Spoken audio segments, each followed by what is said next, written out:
Bom, meu nome é Nathalie Witt, eu sou responsável pelo departamento jurídico toda 21212 e das suas startups. E realmente eu tenho uma dificuldade muito grande de desmitificar que o jurídico é um bicho de sete cabeças. Então, uma das situações que a gente vê muito é a questão da governança corporativa de uma empresa, ou seja, você cria uma startup, vai criar uma empresa, mas ao mesmo tempo você cria de uma forma muito informal, com amigos ou família, essas coisas assim. Então a gente tenta sempre apresentar que você tem que ter um viés mais profissional. Então o jurídico não necessariamente é uma coisa formal, mas é mais profissional. Então com relação a isso, a gente está... 21212 sempre prega muito pelo profissionalismo, mesmo que a sua startup seja pequenininha e só esteja na ideia, até para poder começar certo e já ter, quando for o momento de pegar investidor, já está num caminho certo e ter pouca coisa que se adaptar quando entrar realmente um investimento de grande porte ou pequeno porte, um anjo, e você cria já uma situação de transparência com os seus novos sócios. Então, com relação a isso... eu acho que o primeiro ponto que a gente precisa definir aí é o que seria governança corporativa, né? Uhum.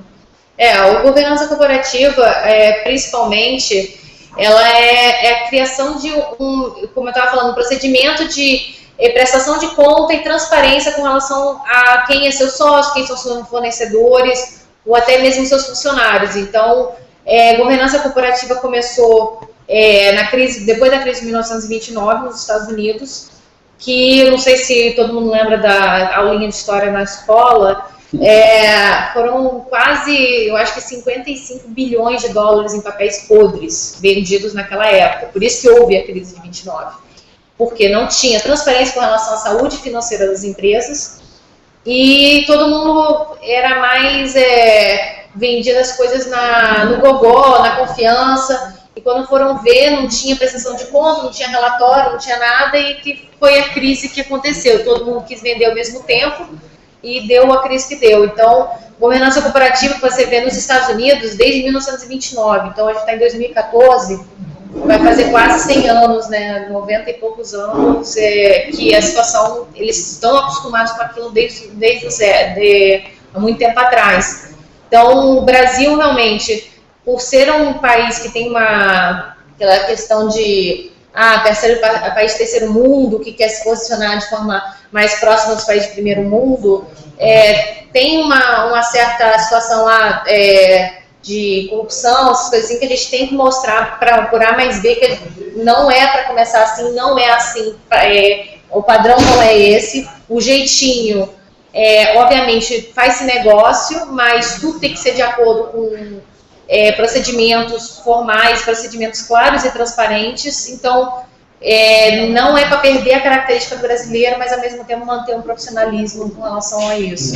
E assim, desde o início, se você consegue formatar a sua empresa, você consiga organizar de forma clara e transparente, fica muito mais fácil quando você tiver que fazer qualquer mudança, seja você receber investimento, né? Exatamente. E o que é formatar o transparente? A gente até estava pensando aqui explicar o que é uma startup, gente.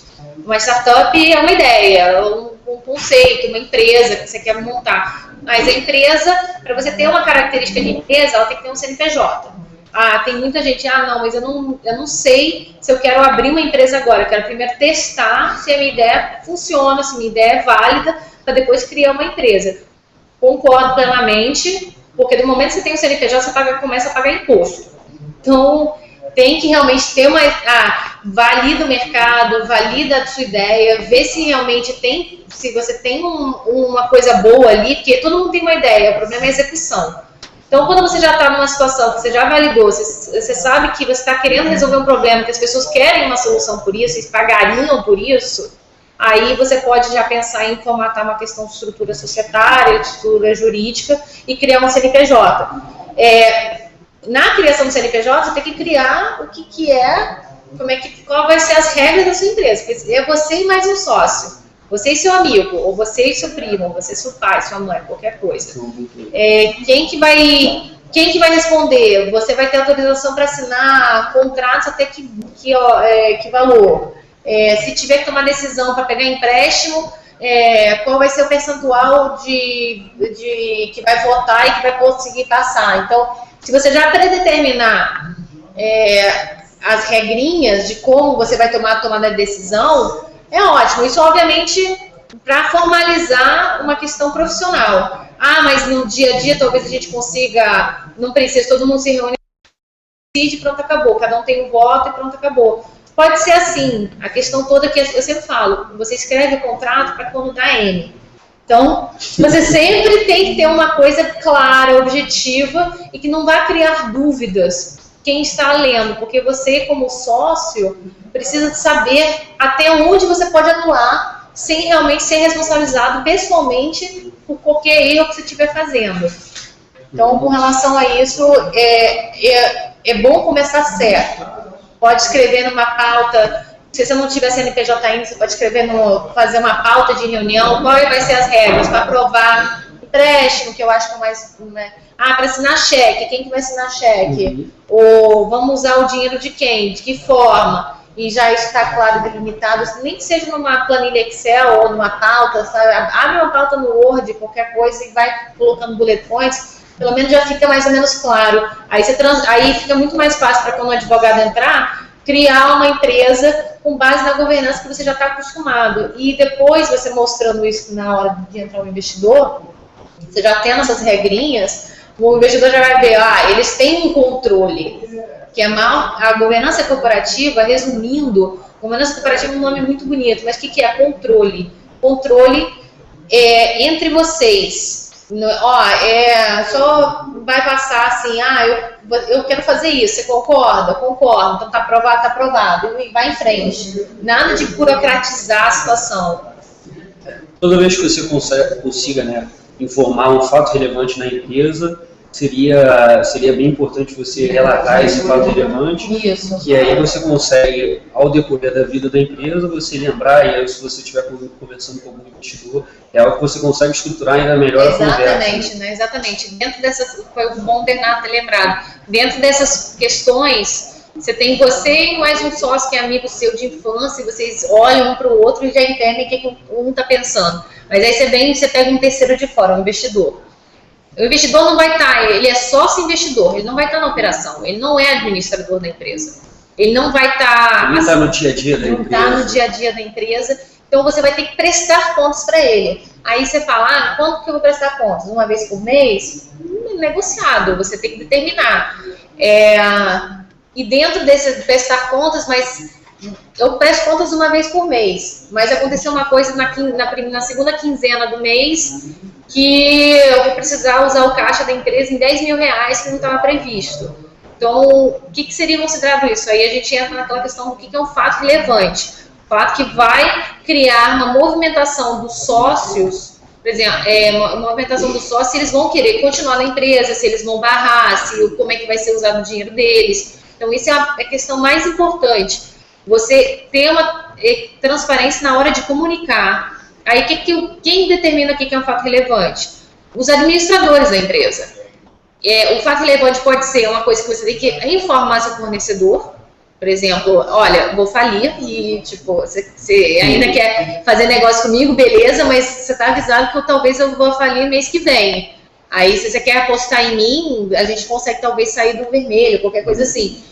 Ou para o investidor, eu preciso pegar um empréstimo e eu preciso de aprovação, eu sei que eu posso fazer sozinho, mas eu gostaria de pelo menos te avisar que o dinheiro é seu, né? Você que investiu na empresa, eu queria te avisar que isso é um fato relevante, que a gente estava esperando ter tantos mil de caixa e não está conseguindo, vamos pegar um empréstimo para poder crescer. Um outro quesito, por exemplo, uma ação trabalhista. Aí chegou uma ação trabalhista, uma notificação de ação trabalhista, e isso pode prejudicar até o sócio na pessoa física dele. Então, isso é um fato relevante também, que você precisa automaticamente comunicar. Não precisa esperar no final do mês, na reunião que supostamente você tem com o seu sócio. Olha, por sinal, aconteceu uma ação trabalhista, a gente recebeu a notificação, e isso não traz segurança para quem for investir em você. Então, se você já tiver um controlezinho... Facilita bastante. Facilita bastante. Qualquer coisa. Lembrando, turma, a gente está online, a gente está acompanhando as perguntas de vocês aqui no nosso site, é www.eusócio.com.br/webinar.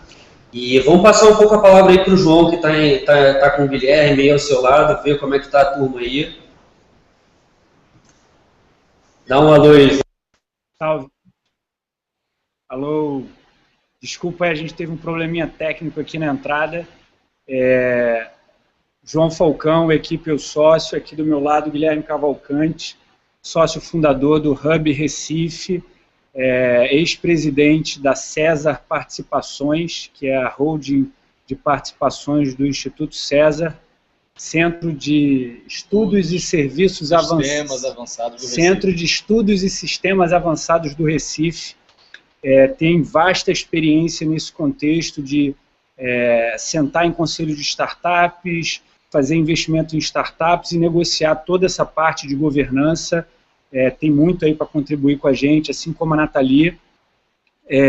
Nathalie, antes de eu passar a palavra para o Guilherme, eu queria fazer 2 comentários sobre o que você estava contextualizando. Um deles é que, quando você menciona que governança é controle, e sem dúvida governança é controle, eu também gosto de pensar que governança é a tomada de decisão e o processo pelo qual a tomada de decisão se dá, né? Então, é o controle desse processo de tomada de decisão, não só deixar claro quem é responsável por tomar que tipo de decisão e qual o processo que essa pessoa tem que, o sócio, no caso, o empreendedor, o administrador, qual o processo ou os processos que ele tem que adotar na tomada de decisão.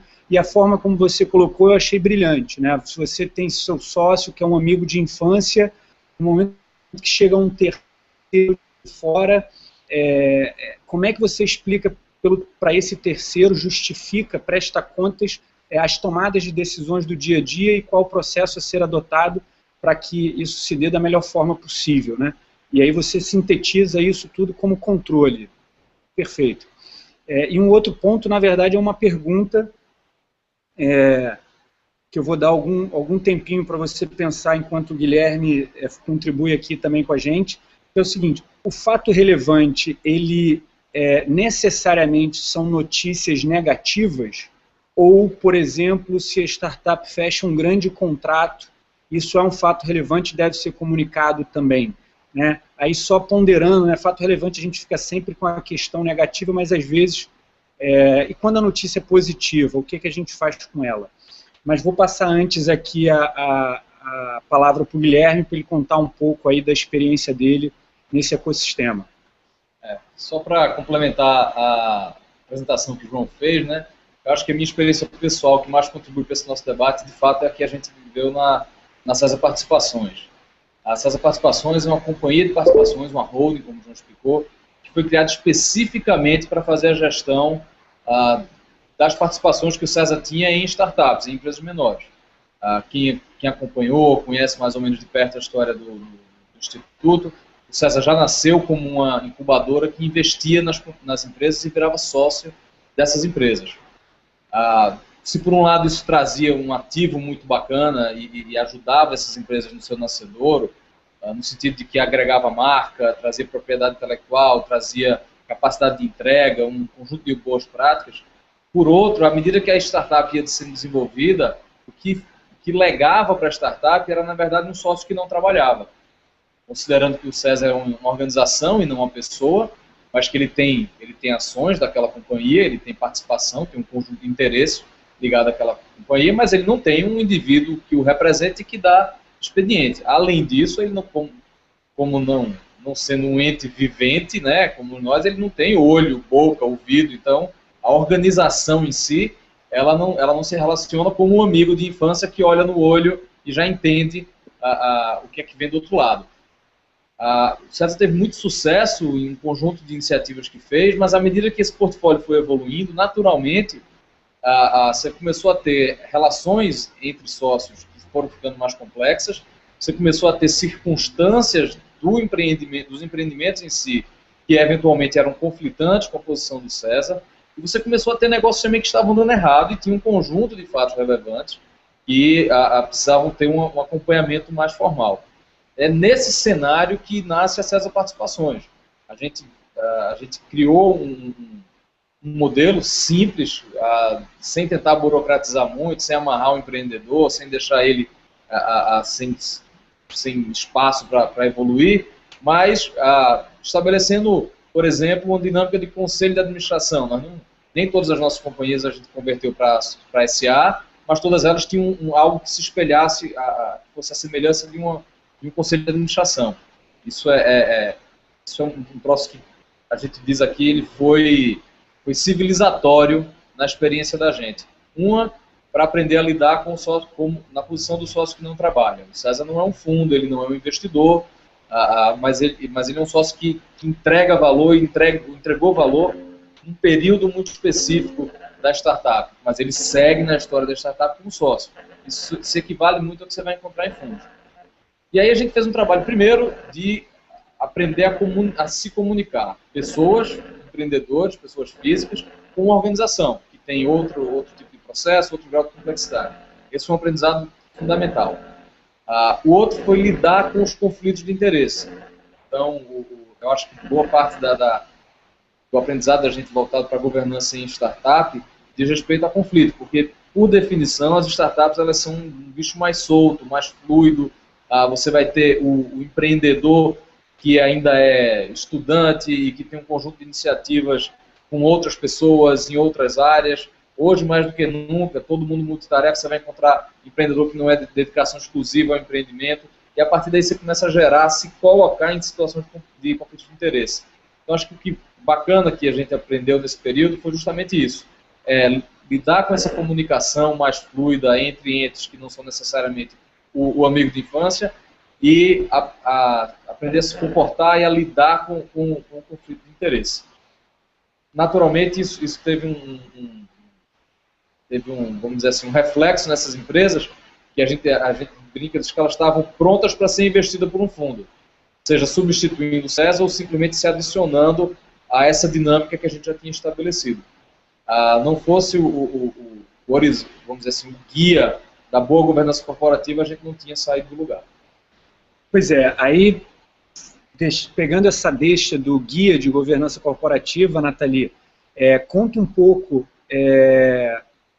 dessa experiência à frente do jurídico e da governança da 21212, nesses aspectos que o Guilherme mencionou, que eu acho que permeia aí todo o trabalho que vocês fazem, né, a boa comunicação, a criação ou não de um conselho, mas de um órgão que se assemelhe de alguma forma, e como é que seria esse guia, esse passo a passo, se a gente puder deixar algum recado hoje, alguma mensagem de melhores práticas de governança, o que você passaria para a turma que está ouvindo a gente?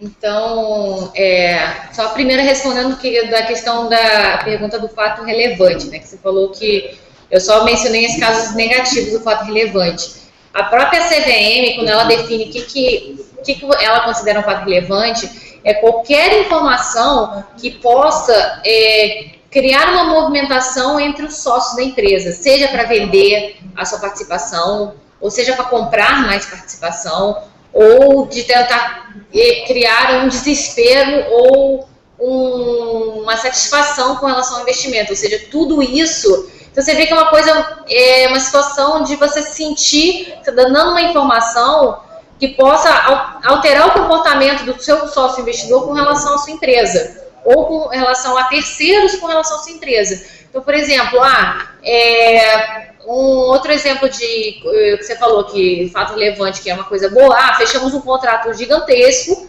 e esse contrato vai criar um caixa dentro da empresa que não vamos precisar de investimento nos próximos 2 anos. Isso, obviamente, é um fato relevante, isso, obviamente, é uma coisa que é um fato relevante para os seus sócios, que têm o direito de ter essas informações, mas não é uma coisa que você queira apresentar para o mercado, por exemplo. Você quer somente fechar esse contrato para depois se posicionar no mercado, ou seja, não é necessariamente uma informação que você queira discutir ou abrir para os seus, talvez, outros concorrentes. Olha, ele está indo por esse caminho aqui, então é o caminho que está dando certo. Então, é uma questão muito de relacionamento, né? Você criar umas regras de como você vai se relacionar. Então, por causa disso, fato relevante tem coisas boas e coisas ruins. As exceções são exatamente essas. Eu sou obrigado sempre a comunicar fato relevante, seja para o mercado, seja para os meus investidores. Para os seus investidores, sim, sempre,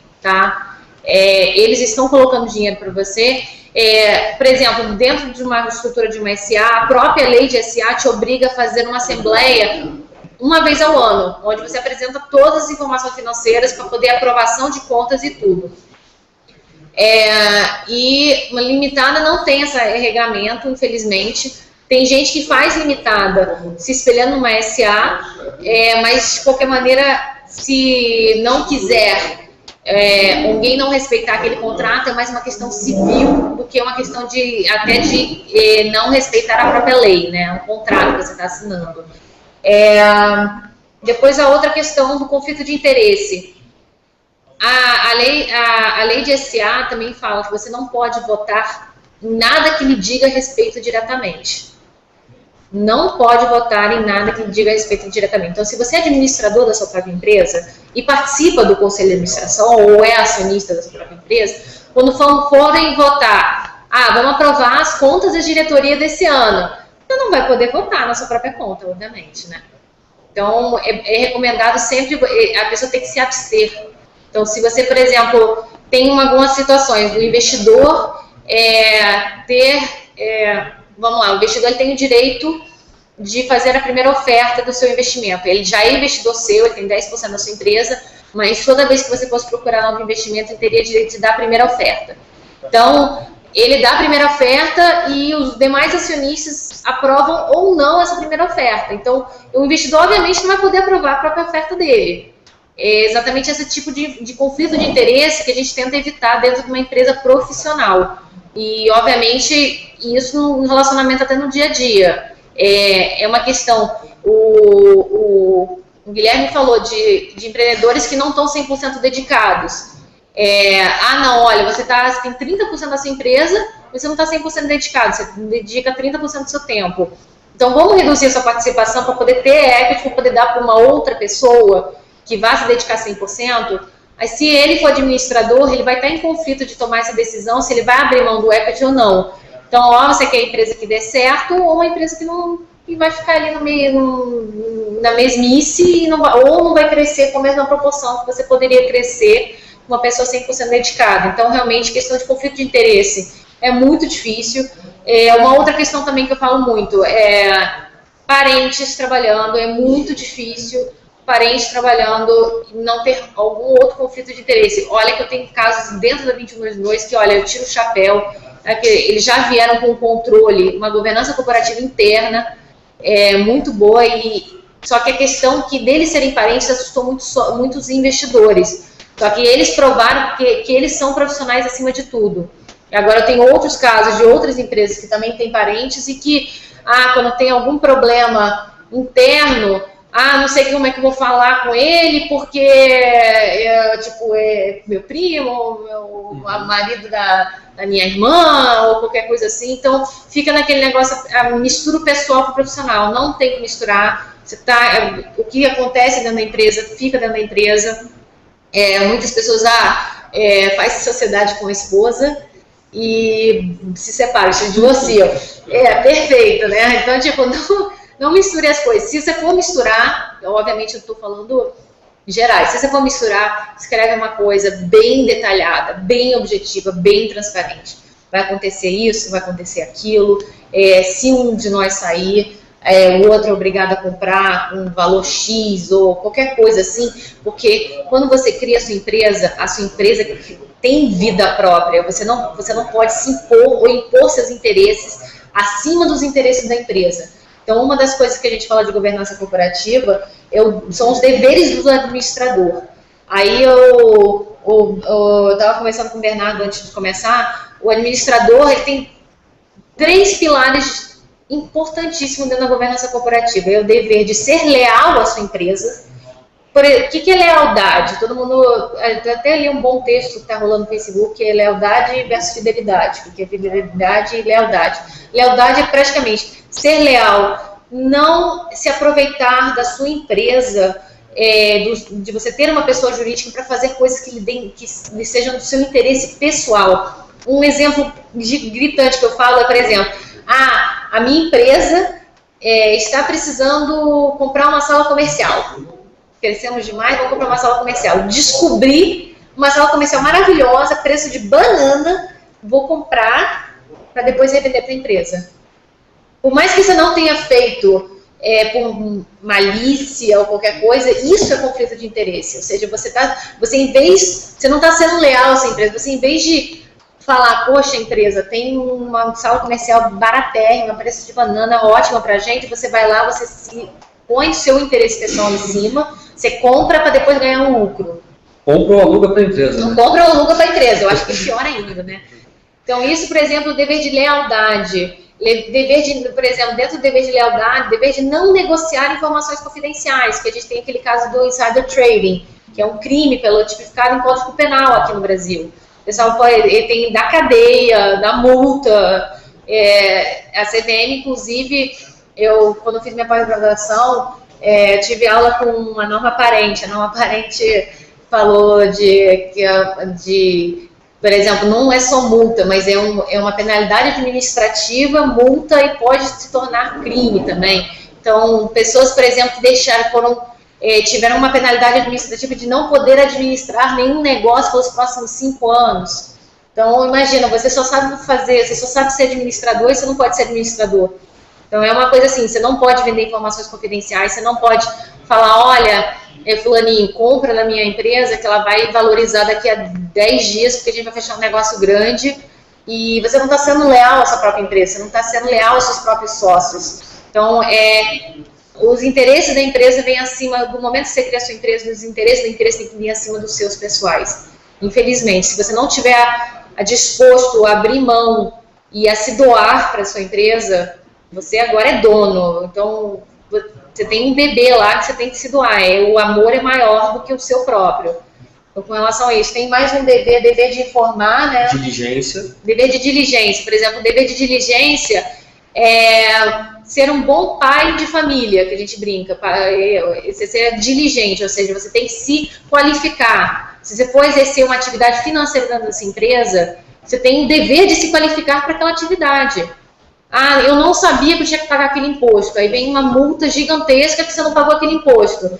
Ah, não foi culpa minha, foi, você não tomou o princípio que você tinha o dever de se qualificar, o dever de se comunicar e de pegar todas as informações possíveis, procurar quem pudesse te dar aquelas informações para você poder exercer aquele papel. Alguma outra pessoa, vou agora ser CEO da minha empresa, segmento tal. Você não saber o que teu segmento faz, você perder uma oportunidade que todos os concorrentes estão pegando, falta de um dever de diligência da empresa. Você tem que ser um bom pai de família. Um bom pai de família se qualifica, prevê algumas situações, não pode ser omisso com relação a algumas situações da empresa, ou seja, sempre para o melhor interesse da empresa. Aí eu acho que isso, além do controle que eu estava falando, de você ter não é controle da empresa, você ter controle de se entranhar, saber votar ou tudo, né? É a questão de ter um procedimento de controle, como é que você vai controlar atividades A e B, para quem que você vai perguntar, para quem que você vai pedir tomar uma decisão, mas também a questão de você cuidar dela, dos interesses dela acima de tudo. E, obviamente, tem aquela linha tênue, você não pode entrar na criminalidade, né? Então, obviamente, tudo dentro da legalidade, por favor, gente. Aí, João, você tem alguma coisa a mais para... Eu acho que eu tentei falar um pouco do que você falou de conflito, da outra pergunta. Acho que ficou bem claro.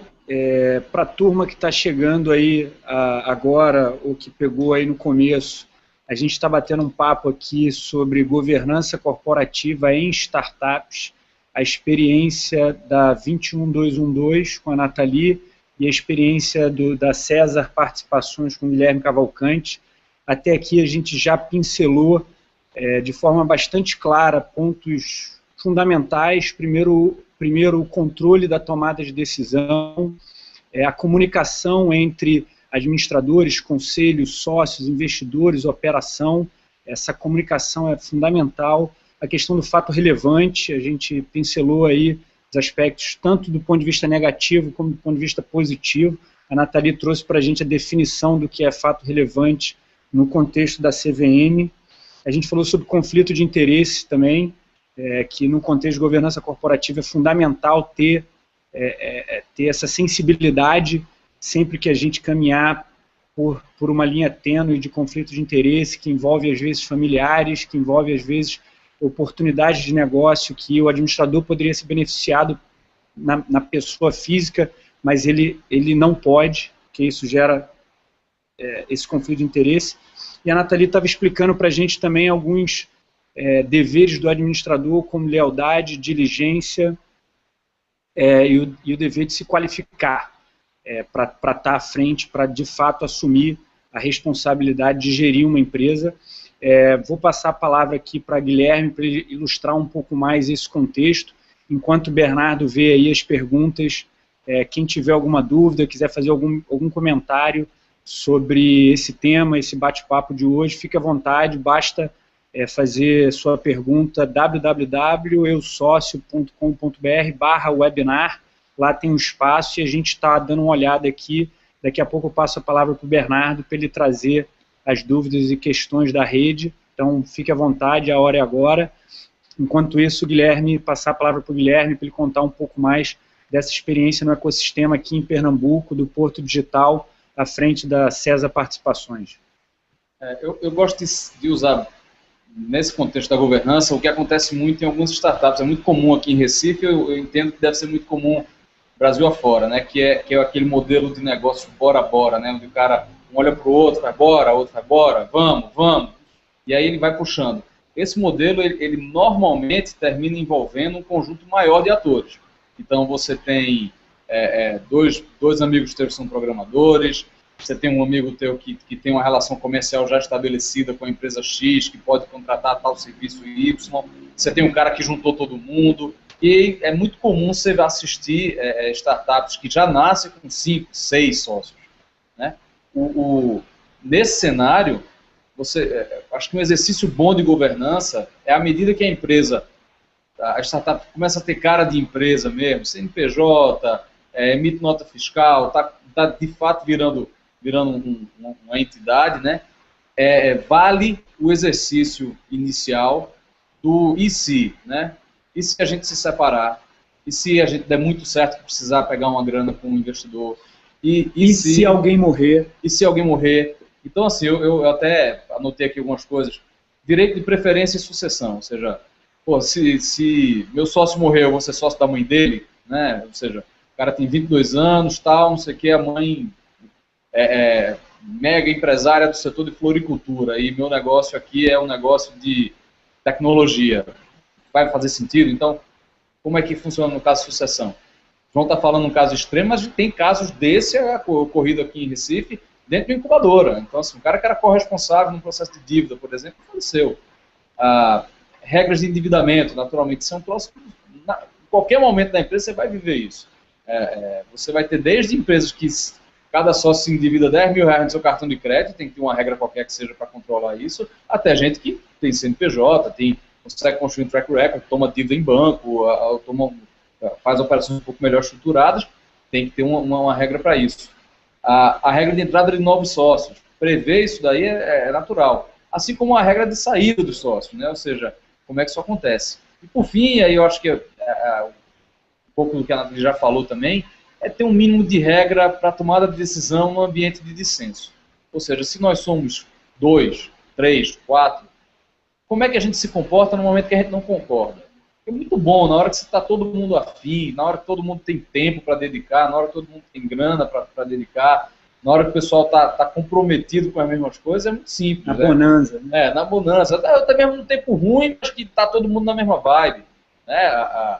Falando do casamento, o cara que casa com a sócia ou coisa do tipo, né? Mas tem também o cara que começa a startup, isso é muito comum, com 20 anos, solteiro, sem ter um papagaio para dar de comer, já vai com 5 anos de startup, por exemplo, e decide que vai casar.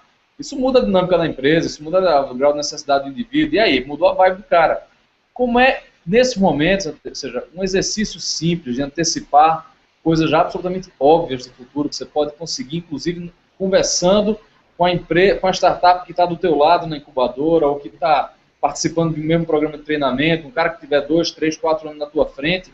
São perguntas simples. E aí, velho, o que é que deu certo, o que é que deu errado, como é que vocês se comportaram? E um advogado nessas horas ajuda. Né? Ajuda. Um advogado faz toda a diferença. Eu não sei como é que está cada lugar do Brasil, mas aqui em Recife, por exemplo, um troço interessante que surgiu a partir do Porto Digital, um conjunto de advogados que se especializaram nessas modelagens societárias para pequenas empresas e outros que se especializaram também em propriedade intelectual para pequenas empresas. Então, são pessoas que estão sempre circulando por aqui, pelo ecossistema, é gente que a gente conhece pelo nome, gente para quem a gente consegue dar um telefonema e tirar dúvida, e gente que trabalha para as startups. Então, ter isso, lembrando sempre, a gente trabalha numa escala menor do que das grandes empresas, então a união entre um conjunto de startups faz sentido nesse momento. A gente tem, por exemplo, aqui modelos de contrato de startup que teve de copy-paste aqui, se o pobre do advogado fosse cobrar por causa da copy-paste, estava rico. Mas é do jogo, é a forma como a gente vai crescendo essa malha aí da gente de empresas iniciantes. Legal. Antes de eu passar a palavra de volta para a turma no Rio de Janeiro, queria só fazer um comentário, né? Por que a gente está falando de governança corporativa? Por que a gente acha que é relevante se preocupar com o controle da tomada de decisão? Por que a gente acha que é relevante prever as questões que podem no futuro influenciar a vida da empresa, como, por exemplo, a sucessão, o falecimento de alguns dos empreendedores, a tomada de decisão no ambiente de discórdia, de não alinhamento? Por que a gente está falando de tudo isso? Porque a empresa, ela tem um valor relacionado ao produto dela, ela tem um valor relacionado à inovação, ela tem um valor relacionado ao market share que ela detém. Agora, uma empresa que é inovadora, que tem um produto incrível, que está crescendo no mercado, se ela não tem uma regra de alinhamento dos sócios, se ela não tem governança, quando chegar o momento, a oportunidade dos empreendedores de fato ganharem dinheiro, e aí numa negociação de venda de controle ou de venda da própria startup, se perde muito valor quando você não tem 100% dos sócios fazendo parte do contrato social, dos acordos de acionistas, quando você não tem de forma clara como as decisões são tomadas na empresa. Então, a governança, ela garante o valuation e o valor que a empresa virá a ter no futuro, na medida em que o produto for evoluindo, na medida que ela for ganhando mais mercado.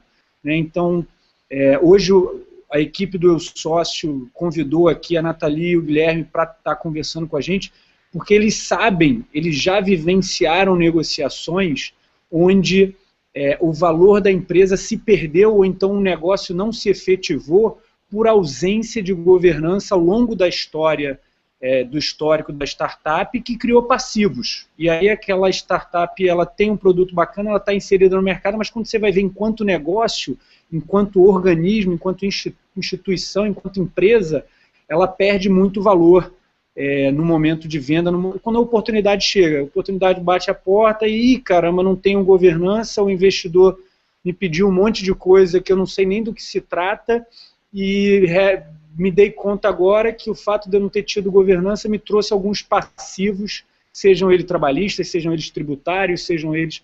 Então, é isso que nos traz hoje a dar relevância e bater esse papo aqui.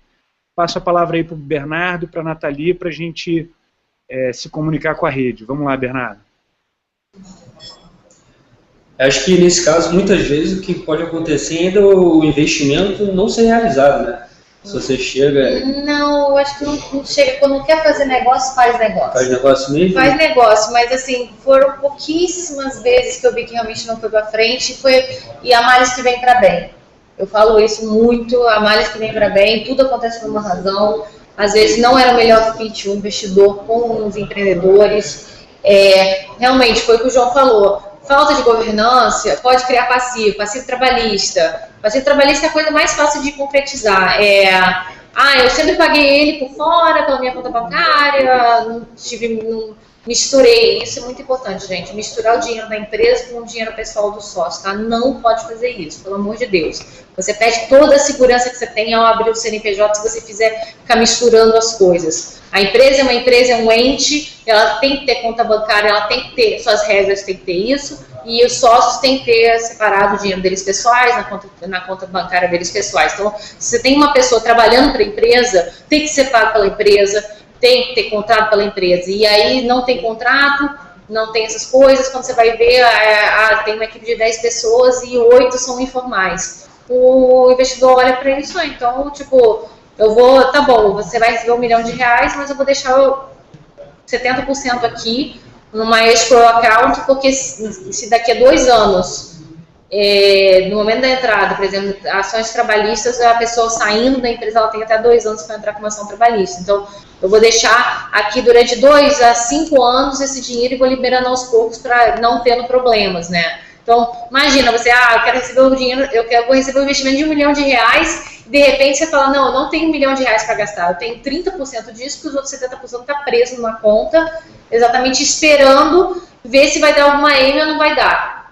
Então, exatamente esse tipo de situação. Então, uma outra coisa muito importante, gente, que eu acho que o Guilherme mencionou assim muito por alto, tipo, advogado e propriedade intelectual. O que é propriedade intelectual, gente? Não é só o software, não é só a questão da plataforma que você está fazendo, código-fonte. É a marca, se você tem realmente uma coisa inovadora, uma patente, é o website, ou seja, o teu domínio é uma propriedade intelectual da empresa, que futuramente pode virar um ativo, pode ser vendido, ou seja, você mudou a marca, mudou o nome, você tem um outro domínio que você não usa mais, você pode vender por um bom preço até.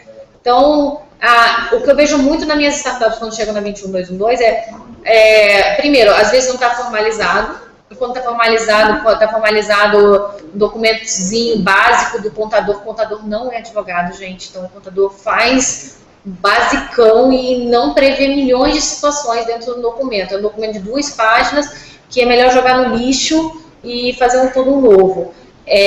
Mas eu vejo muito domínio está no nome de um dos sócios, a marca está registrada no nome de outro sócio. Então, no momento que você tem um CNPJ, aquilo ali são os bens da empresa, então tem que estar no nome da empresa. Então, a primeira coisa que o investidor olha quando ele faz uma due diligence, a marca está no nome de fulano, eu troco o nome da empresa, eu quero todos os ativos dentro da empresa, porque eu estou comprando participação daquela empresa, não do sócio pessoa física. Uma outra coisa também é que no momento que você abre uma empresa, você tem cotas ou ações. O que é isso? É percentual, verdade, percentual da empresa, mas uma cota ou uma ação, se for SA, ela se torna um bem que pode ser vendido por um preço, você pode colocar um preço. Então, a gente chama de juridiquês, valor mobiliário.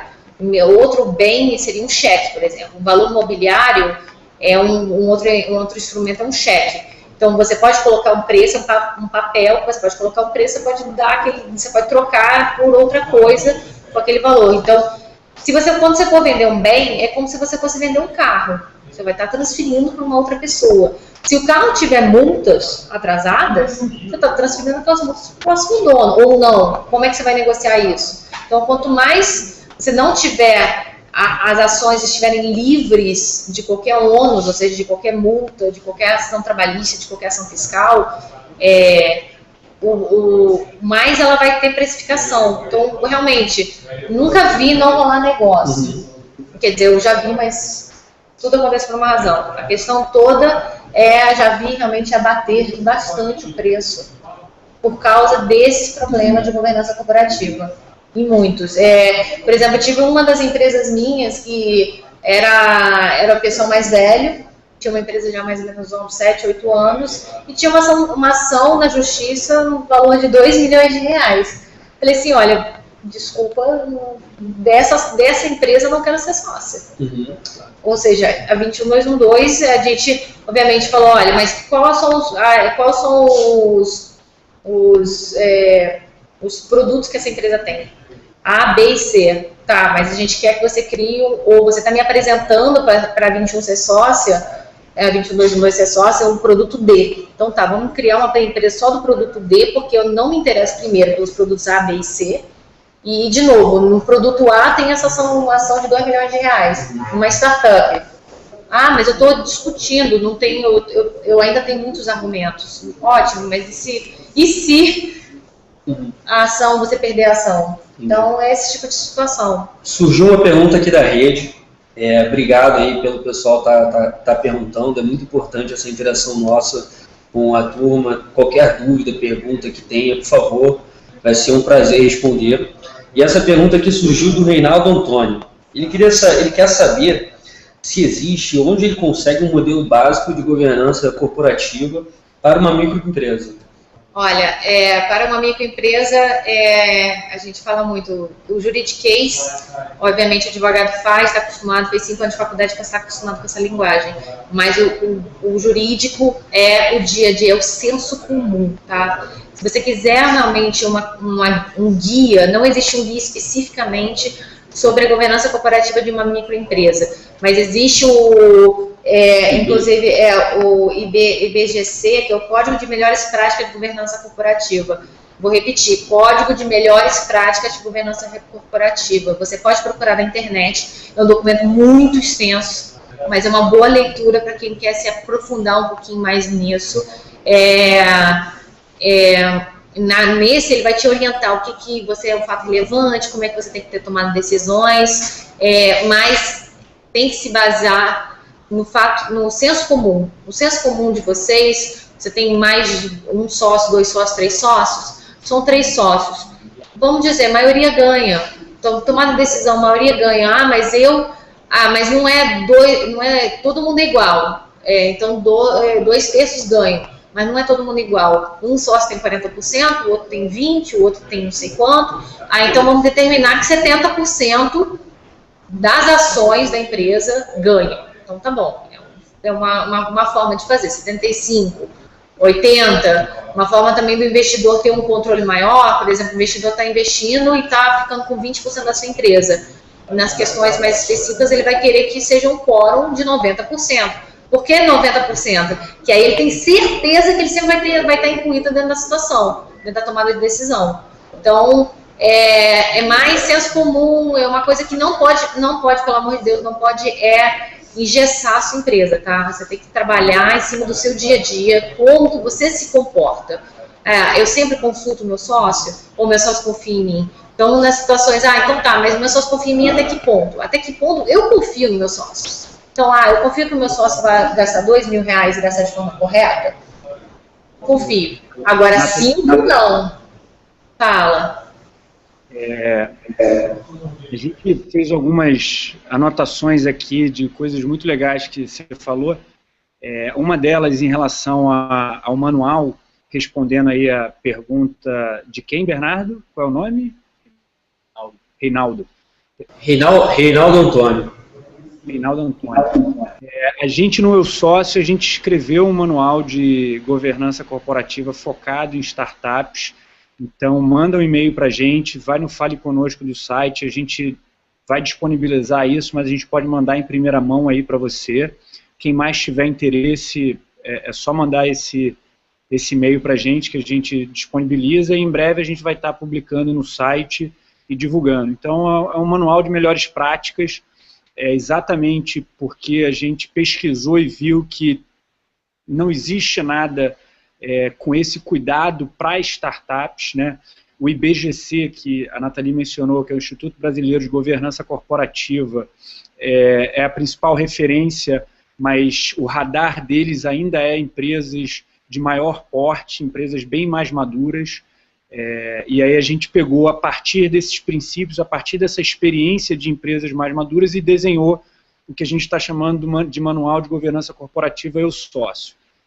Então, isso é um ponto. O outro ponto, voltando aí à questão daquele exemplo que você deu, muito legal, né, quando você vai comprar um carro e aí o carro pode vir cheio de multa e você, enfim, aquilo é um passivo. O Guilherme aqui do meu lado fez um comentário em relação ao timing, né, que o negócio ele sempre acontece, mas às vezes com o time ele tem um case para mencionar aqui, compartilhar com a gente. Na verdade, vou até citar 2 casos específicos, onde a ausência de um modelo pré-estabelecido de tomada de decisão e de governança terminou ou protelando de tal forma que mudou a circunstância do negócio, ou até mesmo viabilizando o negócio. A gente tem um caso aqui específico, uma empresa com potencial gigantesco, faturamento, contrato de médio prazo, ou seja, tudo que você puder imaginar de bom numa startup, uma linha de crescimento constante, e ao ser abordada não por um, mas por mais de um investidor, a dificuldade e a lentidão na tomada de decisão, no posicionamento, no fornecimento de informações, tudo isso foi, assim, paulatinamente afastando o investidor.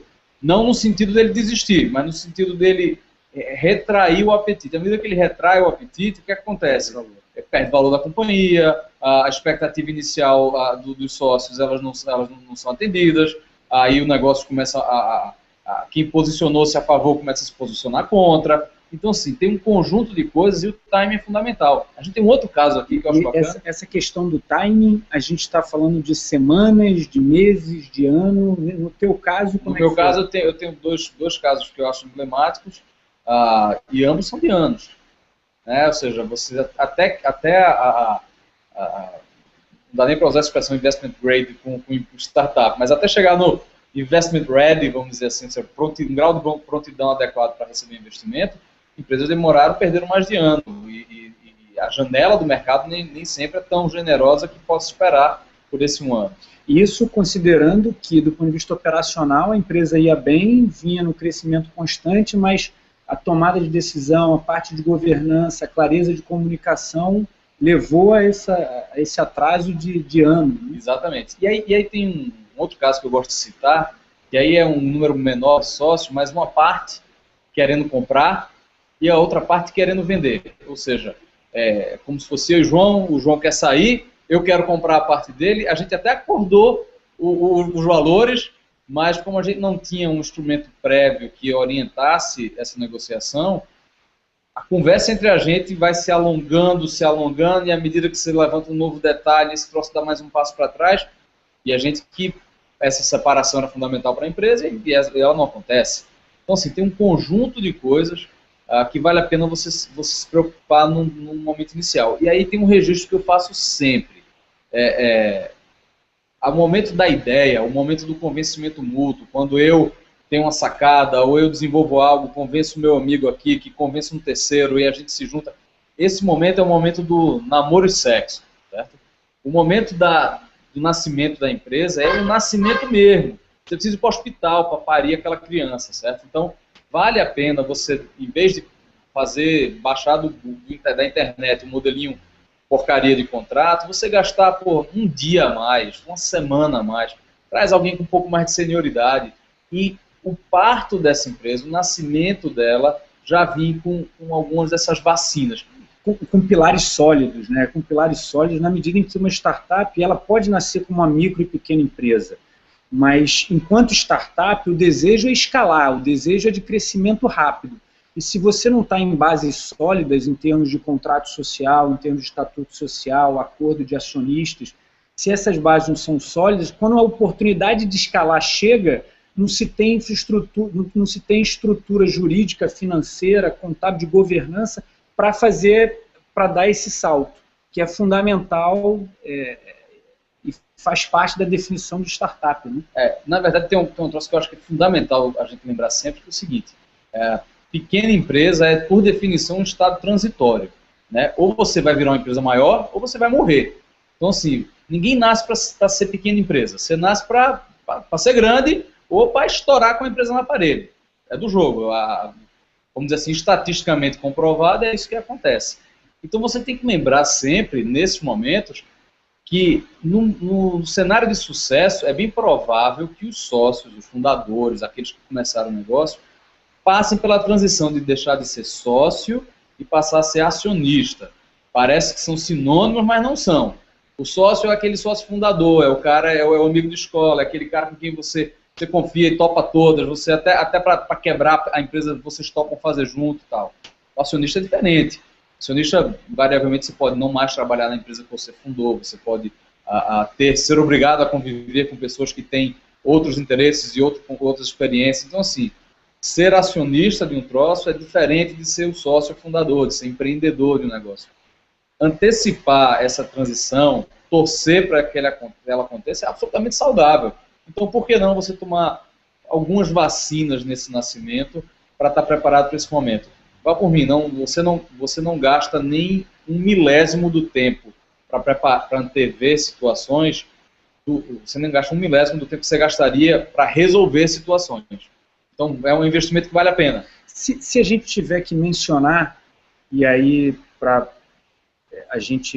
se a gente tiver que mencionar de forma bastante clara, quais os instrumentos que devem ser feitos com um olhar mais criterioso do ponto de vista de governança corporativa, né, que vale a pena esse cuidado maior. Aí estou fazendo a pergunta para a gente pontuar alguns aqui e passar também lá para Nathalie e o Bernardo contribuir. Então, quais seriam?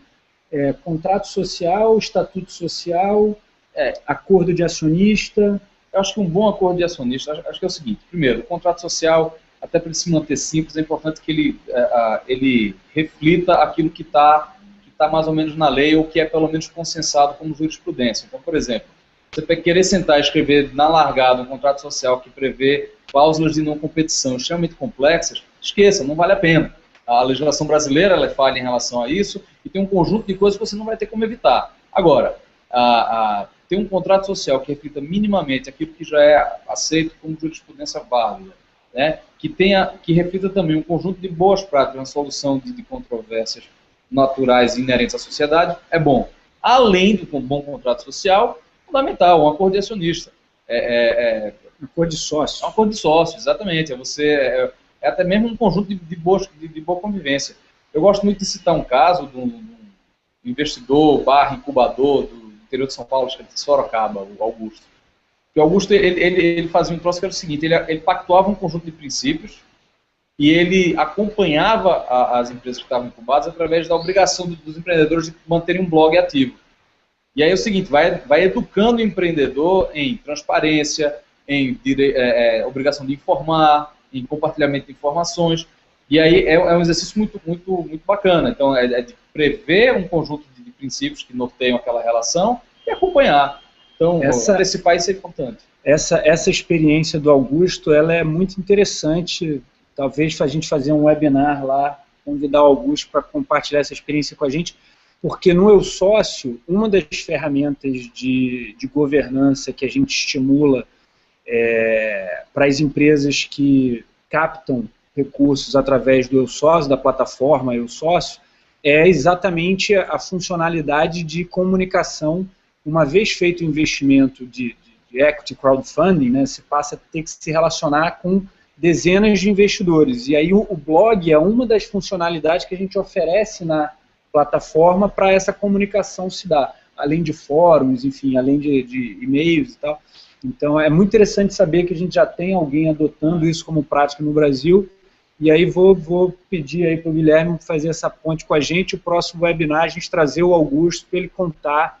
E aí eu achei interessante porque é uma forma bem prática, né? Olha, você empreendedor tem a obrigação de manter um blog ativo, e ao manter um blog ativo, isso necessariamente te força a ter uma comunicação mais clara, a comunicar fatos relevantes, a ter o dever de diligência, de lealdade. A questão do conflito de interesse vai ficar mais evidente ali na medida que você fizer algum post relacionado à pessoa e não à empresa. Então é uma experiência muito rica e que, enquanto melhores práticas, a gente adotou no Eu Sócio, e a plataforma oferece também isso como uma questão de governança.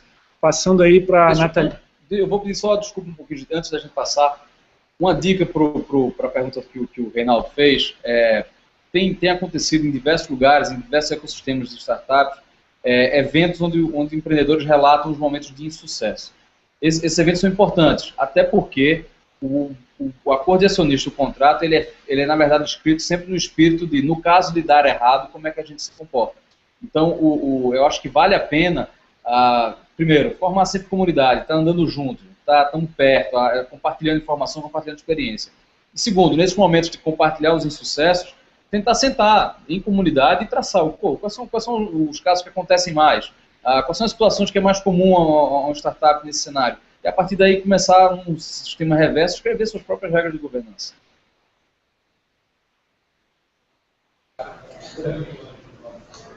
É muito legal essa ferramenta do blog do Augusto, e a gente queria entender, na 21, se vocês usam alguma ferramenta parecida, seja um blog, seja algum canal de comunicação entre os envolvidos.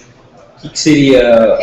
Dentro da 21212, a gente primeiro cria dentro das empresas, já logo no primeiro, dentro do programa de aceleração, que é muito importante a gente frisar que, por exemplo, no caso da 21212, você participa do programa de aceleração, você acaba o programa de aceleração, que dura em média de 3 dura até 6 meses, mas mesmo após, a gente somos sócios, sócios para até o negócio dar certo ou até o negócio morrer.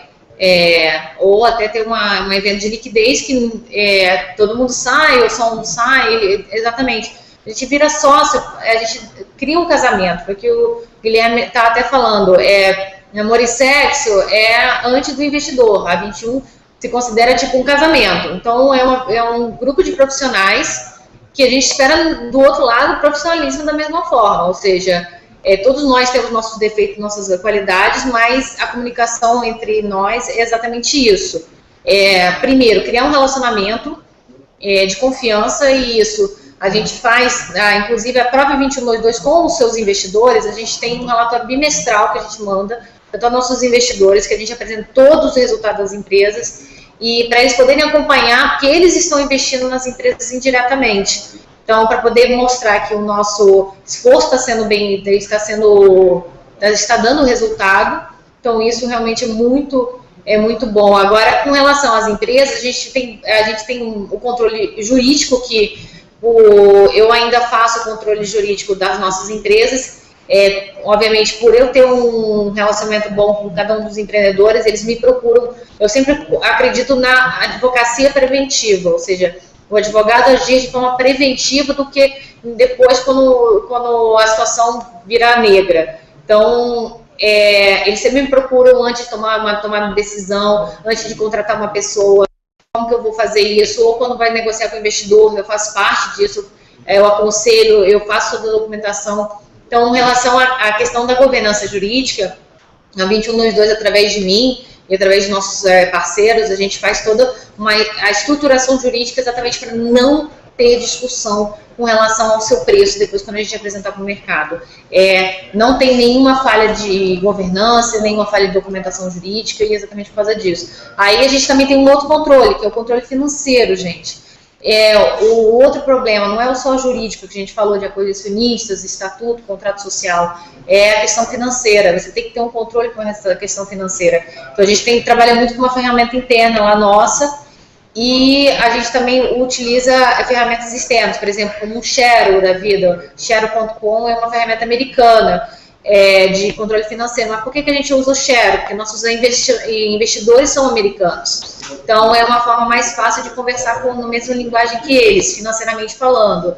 Mas, por exemplo, temos uma das nossas empresas, que é a zeropaper.com.br, que ela é uma ferramenta de controle financeiro para micro e pequena empresa, e, gente, é gratuito. Então, ela é exatamente você imagina, você tem tudo dentro da plataforma, todas as suas despesas, todos os seus gastos, tudo lá, e todos os seus sócios têm a mesma senha, então todos os seus sócios conseguem visualizar o mesmo relatório, têm acesso à transparência, ou realmente você cria uma senha para cada um dos seus sócios, onde eles não podem mexer, tipo, o sócio que faz isso só pode visualizar, não pode mexer, por exemplo, exatamente para também manter o poder, a responsabilidade de uma pessoa só, né?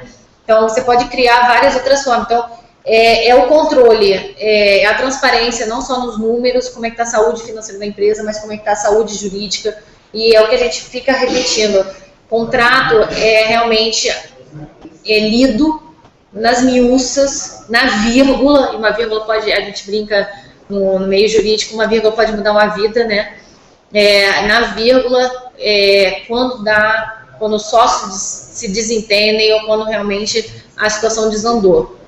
Então, uma outra coisa que a 21 faz, exatamente por já considerar que a empresa que está entrando dentro do programa de aceleração já está entrando numa situação um pouquinho mais profissional, todas nossas empresas são sociedades anônimas. Por que sociedades anônimas? Exatamente porque já tem uma obrigação por lei dela mesmo apresentar informações, de apresentar informações para os meus investidores. E a gente tem vários investidores, obviamente não é muito o caso do anjo, investidor anjo, que ele normalmente é pessoa física, mas quando a gente tem um grupo de anjos ou um venture capital que quer investir, investe através de uma empresa estrangeira que está acostumada com uma governança corporativa americana super detalhada, ou investe através de uma FIP só pode investir dentro de um instrumento de uma empresa como uma SA. Então, a gente já cria nossas empresas do Day One como empresas SAs e todas elas saem do programa de aceleração como empresas, sociedades anônimas. Obviamente, você pode transportar para uma limitada, para uma microempresa, alguns mecanismos de controle de poder de tomada de decisão de uma SA. E isso, obviamente, um advogado vai saber fazer muito bem. Um advogado que tem experiência nessa área no direito societário, direito empresarial, ele vai conseguir transportar. Também que eu estava lembrando que o Guilherme mencionou até quando um sócio morre, né? E até isso tem que estar previsto. Obviamente que na lei de SAs, por sociedades anônimas, ele já prevê que há uma automática sucessão. O sócio morre e os seus herdeiros são detentores dos bens, né, das ações, e aí você pode, dentro da SA, você consegue limitar, não, vai ter que vender de volta, ou pode permanecer, mas sem direito a voto, ou qualquer coisa assim. Você pode motivar esses instrumentos. Já na limitada, se não tiver escrito dentro do contrato social que realmente a sucessão é feita normal, como na SA, que é feita diretamente para os herdeiros, se o sócio morrer, automaticamente volta as ações para a empresa. Então, imagina, você criou um patrimônio, você, empreendedor, criou um patrimônio para o seu filho, para sua esposa e tudo, você morre e você não tem uma previsão no contrato. Já aconteceu de pegar muitos contratos feitos por contadores que não tinham essa previsão. Morreu e não tinha uma previsão de como ia vender ou ia voltar, ou seja, não tendo nada, a lei fala que volta. Então, o pai morreu, perdeu-se automaticamente a fonte de renda maior da casa. Então, realmente é isso, exatamente o carro, né, que eu falo, né? É um bem.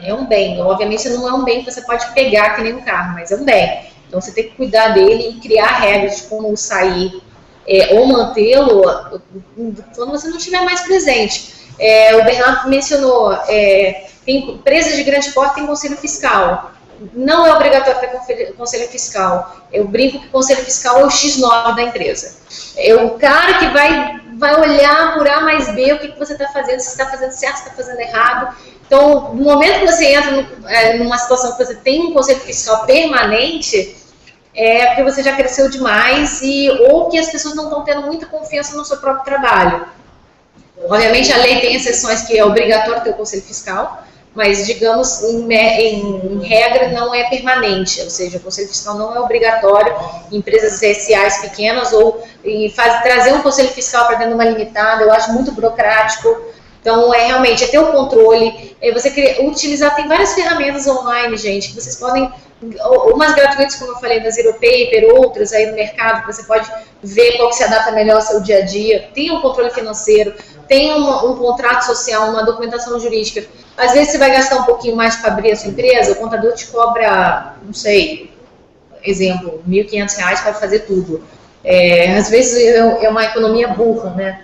Quando você vê que aconteceu uma situação de conflito, você vai olhar o contrato, você vê que não tem nada ali que vai te ajudar. E aí tem que ser a politicagem. E a politicagem é a pior dos mundos, não adianta, é o jeitinho. Provavelmente vocês já vão estar de forma mais...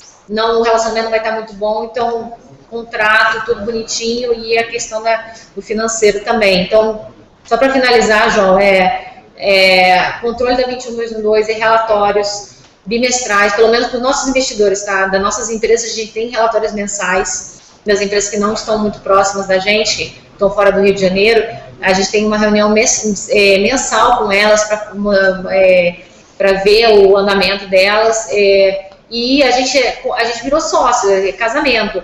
Qualquer situação de necessidade, grita, eu quero ajuda de fulano, me introduz até fulano de tal, ou qualquer coisa. Então a gente está sempre para ajudar até dar certo, então no mesmo barco todo mundo. Então, só para finalizar isso, João, fala.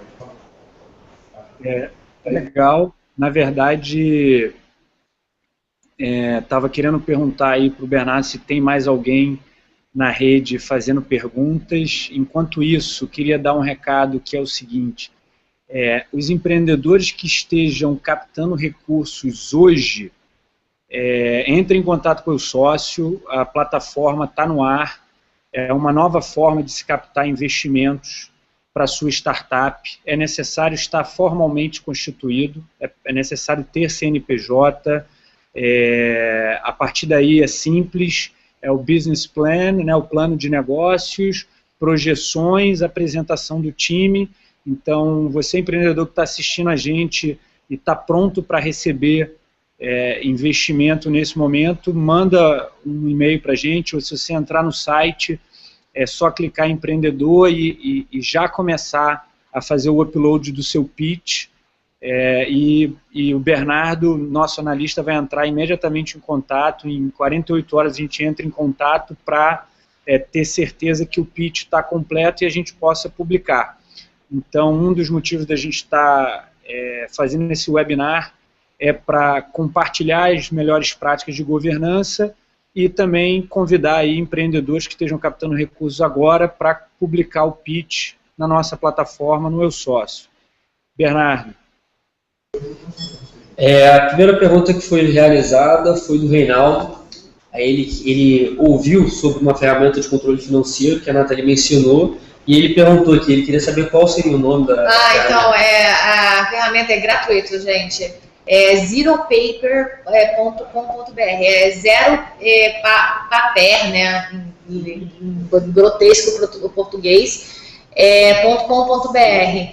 É uma instrumenta de controle financeiro gratuita, que nós temos nossos empreendedores de Brasília que são maravilhosos, conseguiram pegar a experiência deles, que eles trabalharam em TI de bancos há muitos anos, e conseguiram criar uma ferramenta que de fácil acesso e na mesma linguagem do micro pequeno empresário. Então, podem olhar, qualquer dúvida, pode perguntar para o Bernardo, eu sócio, posso colocar em contato com os empreendedores, mas ela também tem ferramenta, acabaram de lançar o aplicativo para os celulares, então já tem aplicativo no celular, pode baixar, de novo, gratuitamente, e você já pode começar. E tem gente, inclusive, que pegou o controle financeiro da sua empresa e passou para o controle financeiro da sua vida pessoal. Então foi muito, eu já vi o profissional de você se tornar empreendedor, se tornar uma pessoa com mais controle, com mais coisas, e já passar para a vida pessoal. Então eu achei maravilhoso isso, de uma coisa que você se doa tanto e já começar a mudar a sua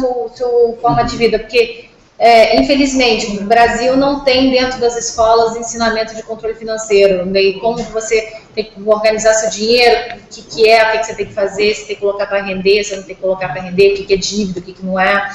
Então, tem que ter um controle financeiro com relação a isso. Outra pergunta, o próprio Ronaldo pergunta, ele diz que ele tem um plano de negócios, ele tem um Canvas, e ele está buscando capital para crescimento. Ele tem dúvidas, ele quer saber como negociar as participações dos investidores e formas de saída. Aí, caso o João queira responder, Guilherme, a pergunta aqui para todos os participantes. Eu acho que é difícil responder o caso específico sem ter maiores detalhes, né? Eu acho que a primeira sugestão é constituição formal da empresa, CNPJ, definição do contrato social e acordo com os sócios, de quem é sócio, de fato está formalmente definido, ter uma equipe capaz de levar adiante o plano de negócio, o Canvas que ele fez, gerar da forma mais rápida possível um protótipo, algo que você possa testar o seu modelo, testar o seu produto, testar a essência do que o grupo está se propondo, analisar esses resultados, fazer as validações necessárias e aí reajustar o plano de negócios, redefinir as projeções já com base em algum teste, em algum protótipo, ter o compromisso formal do time, dos empreendedores, de quem serão os administradores, e aí acho que ao longo aí do webinar de hoje a gente fez um pupurri de uma série de coisas que é fundamental também ter e alinhar, principalmente da parte financeira, contábil, de controle, de planejamento. Queria só fazer eu e a Natalia, nossa formação é jurídica, né, somos advogados, e sempre tem essa máxima de que, poxa, o contador, quando faz o contrato social, não é um contrato social legal, não é bom. A experiência mostra que não é bom. Agora, por outro lado também, advogado fazendo conta, né, a gente tem que ser honesto nesse lugar, também não é bom. Então, para ter certeza que, enfim, o contador é fundamental, o papel do contador na contabilidade, na gestão dos números, mas daí para avançar é complicado. Vou passar aqui para o Guilherme, que é um cara que tem uma bagagem financeira incrível, para ele compartilhar aí o ponto de vista com a gente. Cara, eu acho que a dica para o Reinaldo é a seguinte: se a tua empresa ela ainda não é operacional, ela está nessa fase de ideia, de conceito, tenta convencer teu pai, tua mãe, teu vizinho, teu amigo, teu melhor amigo de escola, junta um conjunto de pessoas para financiar talvez a prova de conceito. A gente tem um caso muito bacana aqui em Recife, de 6 amigos que cada um doou 5 mil reais para formar um valor necessário para financiar a prova de conceito de uma ideia muito bacana que os seis caras admiravam. Eles doaram esses 5 mil reais em troca de um direito de preferência. Ou seja, eles não são sócios do cara que está fazendo a prova de conceito, eles não têm direito nenhum adquirido na empresa, a não ser o direito de investir para valer no segundo momento. Então, assim, exercita formas criativas de sair da etapa zero, a etapa da ideia. Esse é o momento em que acho que vale toda e qualquer especulação. Agora, se a tua conversa o startup já está operando, você já tem um protótipo funcional, você já fez uma prova de conceito, algo do tipo, e você quer abrir uma conversa com o investidor, acho que tem sempre uma conta que é fácil de qualquer empreendedor fazer, certo? Primeiro, olha para o investidor. Normalmente, mesmo sendo um fundo, ou uma pessoa, ou um indivíduo que faz investimentos, você vai conseguir informação sobre o track record do cara, o que é que o cara já fez, qual é o tipo de retorno que ele espera. Muitos deles declaram, eu espero um retorno de X, de Y, em cima do capital investido.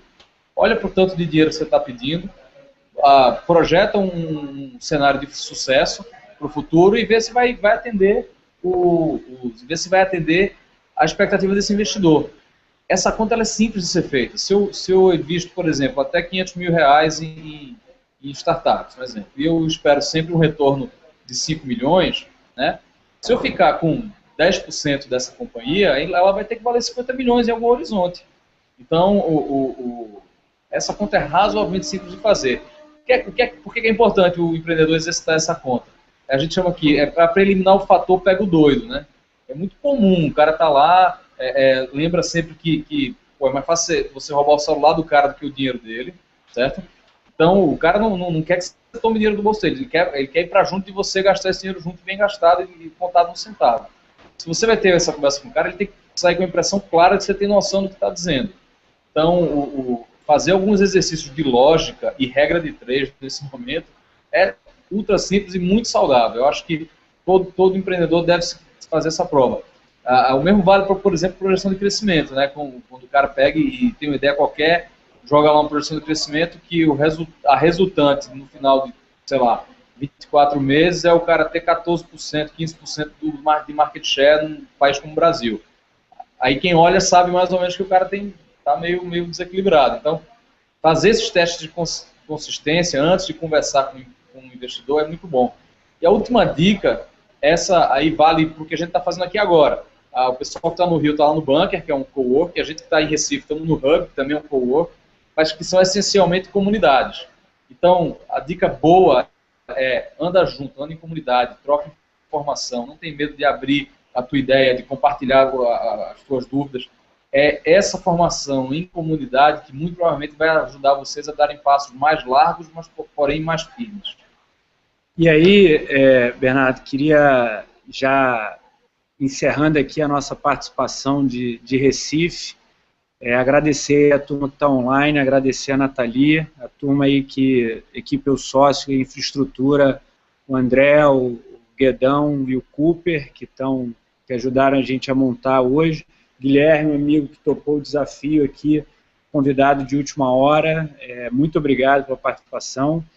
E a única dica é essa sugestão que o Guilherme colocou de chame a família, chame os amigos, tente um financiamento para uma doação para o teste de conceito.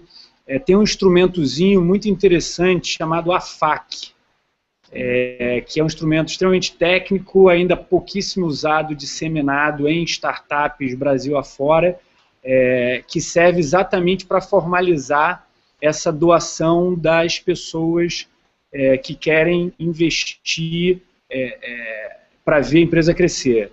A FAC, que é adiantamento para futuro aumento de capital, é um instrumento jurídico relativamente simples, mas pouquíssimo disseminado. Se vocês tiverem dúvida, a gente pode ajudar, a gente tem modelos, a proposta do Eu Sócio é disponibilizar as melhores práticas, disponibilizar os melhores modelos, sejam jurídicos, sejam financeiros, sejam regras de governança corporativa, para a gente fomentar o ecossistema de empreendedorismo no Brasil. Então essa é a missão do Eu Sócio. E aí, mais uma vez, agradecendo ao Guilherme e à Nathalie, a gente manda aí um abraço para vocês no Rio. Bernardo, a bola está com você.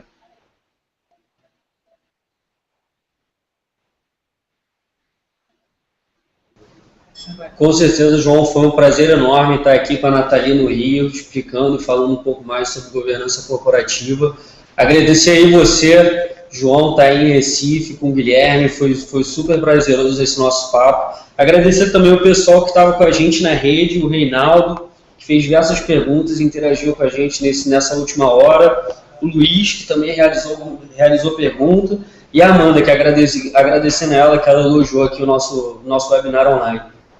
Pessoal, mais uma vez, obrigado. Qualquer dúvida, eu, João, Nathalie, Guilherme, vai ser um prazer responder vocês que estão na rede.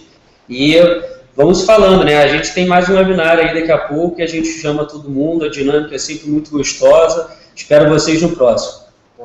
Gente, obrigada pelo convite. Eu sempre gosto muito de comentar exatamente a questão do empreendedorismo, a questão de você ser transparente consigo mesmo, transparente com quem está por perto de você. Então, essa comunidade é muito importante, todo mundo se conhecer. E foi o que o Guilherme falou, aproveita essas comunidades, faça perguntas, procure quem já tem experiência, quem já passou por isso, principalmente quem já está recebendo investimento. Procura alguém que já recebeu investimento, ver quais foram as maiores armadilhas, ou se teve armadilha, se não teve. Isso é muito importante. Dentro da 21212, a gente tem o conselho de alumni, né? Então, que é os antigos acelerados ajudando a turma atual ou uma conversa. Isso, obviamente, pode ser feito em escala mundial. Tem Facebook, tem Twitter, tem o Google, tem o Eu Sócio, tem a 21, tem todos os outros players dentro do mercado que podem ajudar você a fazer isso. Então, de novo, muito obrigada pelo convite. Eu que agradeço de estar aqui dentro dessa comunidade e fomentando ainda mais todo o conhecimento e desmitificando o conhecimento jurídico, né, dentro dessa situação toda. Obrigada. Valeu, pessoal. Hoje a gente vai ficar por aqui. Obrigada. Tchau, gente. Um abraço. Obrigado, Nathalie. Obrigado, Guilherme.